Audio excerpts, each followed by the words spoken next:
आज मैं आपको लेके चल रहा हूँ सर स्टील इंडस्ट्री के टूर के ऊपर। ये स्टील एक ऐसी आइटम है साहब जो जिसके बगैर हम सोच भी नहीं सकते ज़िंदगी के अंदर। आपकी गाड़ियाँ, आपके घर, आपका खाने बनाने के तवे, रोटियाँ, कढ़ाइयाँ सब इसी मटेरियल से बनती हैं। और जो ट्रक में आपके सामने ये मटेरियल पड़ा हुआ है साहब, ये हैवी इंडस्ट्री में यूज़ होता है। जहाँ पे ब्रिजेस बनने हो या जहाँ पे बड़े बड़े शेड बनने हो या दूसरा इंफ्रास्ट्रक्चर का काम करना हो, ये वहाँ पे यूज़ किया जाता है। वैसे तो इसका इंग्लिश वर्ड इसको स्ट्रक्चरल बोला जाता है, लेकिन स्ट्रक्चरल के अंदर काफ़ी आइटमें आती हैं जिसमें बीम है, चैनल है, पाइप है, रॉड है, काफ़ी कुछ स्ट्रक्चर। इसको लॉन्ग प्रोडक्ट के नाम से भी जाना जाता है। और बाकी ये स्टील इंडस्ट्री साहब, आपको ये जान के खुशी भी होगी कि हिंदुस्तान दुनिया में दूसरे नंबर पे स्टील मैन्युफैक्चरर है। पहले नंबर पे चाइना आता है, दूसरे नंबर पे भारत आता है, तीसरे नंबर पे जापान है और चौथे नंबर पे साहब अमेरिका आता है। अभी इसके रेट की अगर बात करें साहब, तो ये लगभग 50 रुपये किलो से लेकर 70 रुपये किलो तक की आइटम है।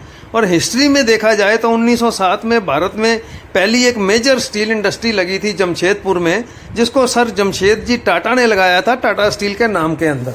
और वो इंडस्ट्री आज भी भारत की तरक्की के अंदर अपना बहुत बड़ा योगदान दे रही है।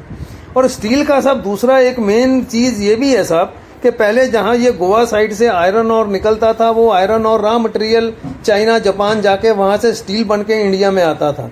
अभी भारत की सरकार ने उसका ये प्रोडक्शन का और उसके मैन्युफैक्चरिंग के प्रोजेक्ट इंडिया में लगा के इंडियन रॉ मटेरियल इंडिया से लेके इंडिया में ही फिनिश प्रोडक्ट बन रहे हैं। और आप खुद सोचिए साहब कि इससे कितने हिंदुस्तान की फॉरेन करेंसी की सेविंग हो रही है। और लेबर की अगर बात की जाए साहब, तो ये इंडस्ट्री करोड़ों लोगों को हर साल, हर पल, हर घड़ी लेबर काम देती है, उनको रोजगार देती है। इसमें लोडिंग वाले आ गए, उसमें स्टील मैन्युफैक्चरर आ गए, उसमें ट्रक इंडस्ट्री आ गई। हर तरह की इंडस्ट्री इस स्टील इंडस्ट्री के अंदर लागू होती है। और ये देखिए आपके पास जो सामने ये शीट प्लेट नज़र आ रही है, ये मटेरियल जा रहा है टाटा स्टील में।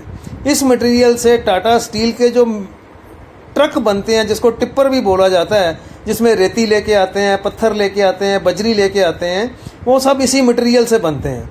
और कारों की जो चैसीज हैं, जिसके ऊपर कार के टायर वगैरह फिट होते हैं, वो भी इसी मटेरियल से मैन्युफैक्चरिंग की जाती है। ये हिंदुस्तान की कोर इंडस्ट्री में से एक है। जिस तरह पेट्रोल का, कोयले का, या फिर ये आजकल ग्रीन एनर्जी का बहुत बड़ा महत्व है, उसी तरह स्टील इंडस्ट्री के बगैर भी कोई कंट्री डेवलपमेंट के तरफ आगे नहीं बढ़ सकती। और ये आपके सामने जो तीसरी आइटम मैं दिखा रहा हूँ, ये हम जिन घरों में रहते हैं, ये घरों के कॉलम में, घरों के लेंटर के अंदर, घरों की छतों में, दीवारों में, हर जगह के अंदर ये यूज़ होता है। और ये सब आप जो रोड पे अब चलते हैं, समुंदर के ऊपर बने हुए ब्रिज या दूसरे ब्रिजेस जो देखते हैं, इसके बगैर उन ब्रिजेस की कल्पना भी नहीं की सकती।